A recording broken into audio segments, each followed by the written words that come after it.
Bismillahirrahmanirrahim. Ini sedikit tentang cara mengetahui tentang fase di mana seseorang terkena corona.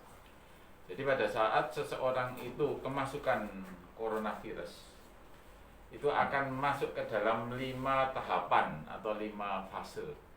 Nah, dengan kita mengetahui ilmu ini, kita nggak akan terlalu khawatir, kita nggak akan terlalu takut, ya. Kita manusia mempunyai 2 belahan otak, ada otak kiri dan otak kanan. Otak kiri adalah otak logika, otak ilmiah. Otak kanan adalah otak imajinasi atau otak yang sifatnya adalah perasaan. Saat seseorang tidak dibekali dengan otak kiri yang tepat, yang akan bekerja otak kanan, dia akan ketakutan, dia akan cemas. Tapi pada saat seseorang itu dibekali dengan pengetahuan, otak kiri dia akan bekerja, sehingga otak kanan akan tidak dominan. Untuk itulah saya akan membekali dengan bagaimana cara mengetahui hasil laboratorium, ya. Pada saat kuman ini masuk ke dalam tubuh kita, kuman ini akan menyerang. Tetapi dia bisa gagal menyerang pada saat kita mempunyai imunitas humoral yang baik. Jadi kuman ini mau masuk dihalang-halangi sama tubuh kita. Di 0 sampai 7 hari ini kita belum mempunyai pasukan pembunuh terhadap kuman ini. Kita hanya bisa menghalang-halangi saja. Yang bisa menghalang-halangi ini adalah imunitas humoral. Siapakah orang-orang yang punya imunitas humoral yang baik sehingga selamat dari serangan kuman ini? Yaitu orang-orang yang satu, makannya tidak telat, kualitas dan kuantitasnya terjaga. Yang kedua, orangnya tidak terlalu capek dalam aktivitas, tidurnya cukup. Yang ketiga, yang keempat, tidak stres, cemas. Takut boleh dalam corona ini, karena itu menyebabkan hati-hati. Tapi ketakutan tidak boleh, karena itu menyebabkan orang stres, ya. Kemudian takut itu menunjukkan otak kiri, tapi kalau ketakutan itu otak kanan itu yang bekerja, ya. Kemudian yang kelima, kena matahari setengah jam dengan olahraga ringan. Yang keenam, hindari polusi. Jangan ada orang ngerokok di sekitar kita, karena itu nurunin imun. Itulah cara konsep 7 hari pertama, karena kita belum punya pasukan pembunuh. Pada saat imunitas humoral gagal, dia akan menyerang secara cepat. Replikasinya sangat cepat ini virus yang sedang kita hadapi ini. Kalau bakteri itu dari 0, 2, 4, 8, 16 itu bakteri. Kalau corona mRNA virus ini 0, 2, 20, 200, 2000, 20.000 dari replikasinya dahsyat.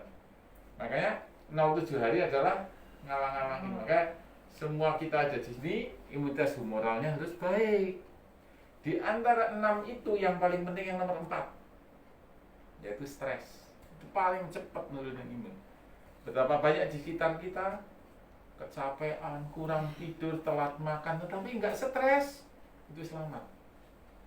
Gitu ya. Makanya hati-hati dengan yang nomor 4 ini, ya.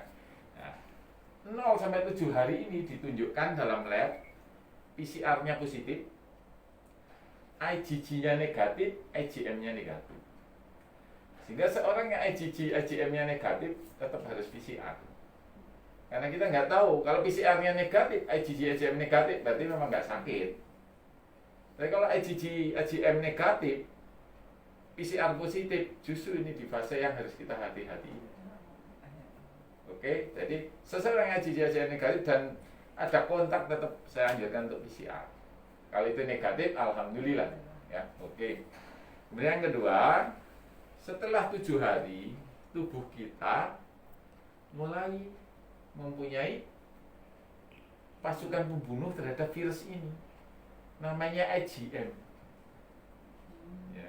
Nah, di fase ini itu ditunjukkan dengan PCR positif, IgM positif, IgG negatif.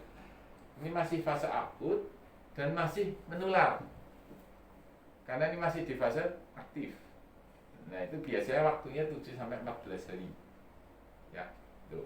Nah dalam kondisi seperti ini seorang yang IgM positif dan IgG negatif itu dianjurkan untuk isolasi mandiri di rumah selama 2 minggu. Nanti 2 minggu kontrol ulang, kita cek IgG IgM-nya. PCR tetap dilakukan. Oke? Kita masuk ke fase ketiga, di mana sudah masuk ke fase penyembuhan. Itu ditunjukkan dengan hasilnya 1, PCR-nya positif, IgM-nya positif, IgG-nya positif. Sekedar tahu bahwa PCR tidak bisa membedakan ini kuman hidup atau kuman mati. Tidak bisa. PCR itu cuma mendeteksi jasad. Nah, kapan PCR itu menunjukkan itu jasad mati dari kuman ini? Saat ada IgG. Jadi kalau IgG-nya positif, IgM positif, PCR positif itu PCR yang menunjukkan jenazah kuman. Oke? Nah, jadi tapi kalau ada PCR positif, IgG-nya masih negatif, itu berarti kumannya masih hidup ya, di situ ya. Nah, setelah fase penyembuhan akan masuk fase rekonvalesen, jadi fase pemulihan. Kopassusnya udah pulang kampung, pembunuhnya karena udah nggak ada perang, cirinya PCR-nya masih positif, tapi kuman jenazah. IgG-nya positif, IgM-nya sudah negatif. Itu biasanya di waktu 21-28 hari. Oke ya. Tuh. Nah, kemudian fase keempat udah masuk fase kelima. Itu fase penyembuhan. Fase penyembuhan, fase kelima ini ditunjukkan dengan 1, PCR sudah negatif, tubuh sudah berhasil membersihkan jenazah, sudah dibawa pergi. Kemudian yang kedua ditunjukkan dengan IgG positif, IgM negatif. Ini akan menetap seumur hidup kayak gini. Lalu pertanyaannya, apakah seorang yang sudah punya IgG itu nggak mungkin kena? Salah, masih bisa. Namanya reinfeksi. Cuma peristiwa di dalam tubuhnya berbeda. Seseorang yang tidak punya IgG positif, saat kemasukan kuman, IgM-nya butuh waktu 7 hari. Tetapi seseorang yang sudah punya IgG, itu kalau kemasukan kuman, itu cuma butuh waktu 1 kali 24 jam IgM terbentuk. Sehingga tidak terlalu berbahaya buat dia. Karena pasukan khususnya sudah langsung ada dalam 1 kali 24 jam. Sehingga kumannya belum sampai berkembang, makanya tidak pernah bahaya lagi seorang yang pernah terinfeksi. Itulah cara Allah memuliakan orang-orang yang ikhlas dalam berjuang. Sesuatu yang sepertinya pahit kita rasakan, padahal itu adalah cara Allah menolong kita. Dengan IgG yang pernah positif, pada saat kondisi yang paling ditakutkan dalam suatu pandemi itu adalah suatu outbreak. Apakah outbreak? Orang sakit massal 500 sakit bareng, sehingga tidak ada isolasi lagi, harus dirawat sama-sama. Kenapa ini kegagalannya tinggi? Karena saat ngobatin satu ketimpa satunya, ngobatin ini ketimpa ini, jadi kegagalan pengobatan. Nah, pada saat-saat tidak ada outbreak, seorang diberi sakit dahulu, itulah cara Allah memuliakan kalian. Dipilih sama Allah, sehingga nanti terjadi fase IgG sudah ada, kemasukan udah nggak apa-apa. Masya Allah ya. Kadang suatu rahmat Allah dikemas dengan sepertinya menurut akal kita kesedihan. Padahal itulah cara Allah memuliakan kita. Maka mari kita ucapkan dengan rasa syukur. Karena di dalam kondisi bahkan ada Allah memuliakan dengan OTG, dikasih IgG positif, IgM positif, tapi waktu sakitnya tidak ada gejala. Masya Allah. Dan itu banyak dimiliki oleh tenaga-tenaga kesehatan. Mereka yang ikhlas berjuang, yang ada di dalam otak mereka itu hanya Allah dan menolong sesama mukmin muslim yang memerlukan. Mereka nggak pernah berhitung dengan takut, tidak pernah berhitung dengan istilahnya resiko. Nah, Allah pilih. Bahkan penelitian di keluarga kesehatan, orang-orang kesehatan itu pun terselamatkan pada waktu outbreak. Ternyata kita dengan APD yang sebaik-baiknya, mandi, jadi kondisi kita fit, ya, nonsen kita nggak membawa kuman. Kuman yang sedikit itu ternyata memberi imunisasi pada anak-anak kita. Nah, itulah jawaban kenapa dibuat waktu outbreak tenaga kesehatan keluarganya pada selamat. Ternyata tubuh mereka sudah kenal kuman, sehingga sudah terbentuk mekanisme imunologi. Masya Allah. Kadang sesuatu yang kita kemas dengan istilah yang Allah kemas dengan kesedihan itu sebenarnya adalah kebaikan.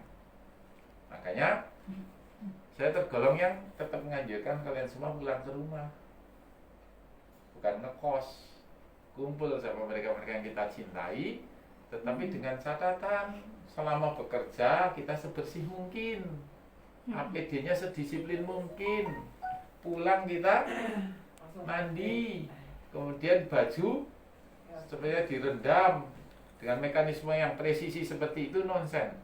Nggak ada kuman sama sekali, pasti tetap ada. Nah, kuman yang kecil itulah mekanisme imunisasi. Ya, itu. Jadi mari tetap kita berlindung kepada Allah. Ya, semua kita serahkan kepada Allah. Kita adalah tentara-tentara Allah, agen-agen kebaikan. Yang penting satu, jaga niat. Kedua, usaha maksimal. Yang ketiga, kawal dengan doa. Yang keempat, sabar dan tawakal. Yang kelima, biarkanlah Allah meneruskan usaha-usaha yang tidak bisa dilakukan oleh kita sebagai manusia. Itulah pedoman dalam kita menghadapi wabah ini. Satu, jaga niat. Kita hanya mencari wajah Allah, tidak wajah yang lain. Yang kedua, usaha maksimal, ikhtiar, jaga pertahanan dengan APD yang baik. Yang ketiga, kawal dengan doa. Yang keempat adalah sabar dan tawakal. Yang kelima, biarkanlah Allah meneruskan usaha-usaha yang tidak bisa dilakukan oleh kita sebagai manusia. Demikian yang sedikit, semoga bermanfaat. Yang benar datangnya dari Allah, yang salah dari saya yang dhaif dan dari syaitan. Saya tutup dengan doa kafaratul majlis. Subhanakallahumma wa bihamdik, asyhadu an la ilaha illa anta, astaghfiruka wa atubu ilaik. Assalamualaikum warahmatullahi wabarakatuh. Waalaikumsalam warahmatullahi wabarakatuh.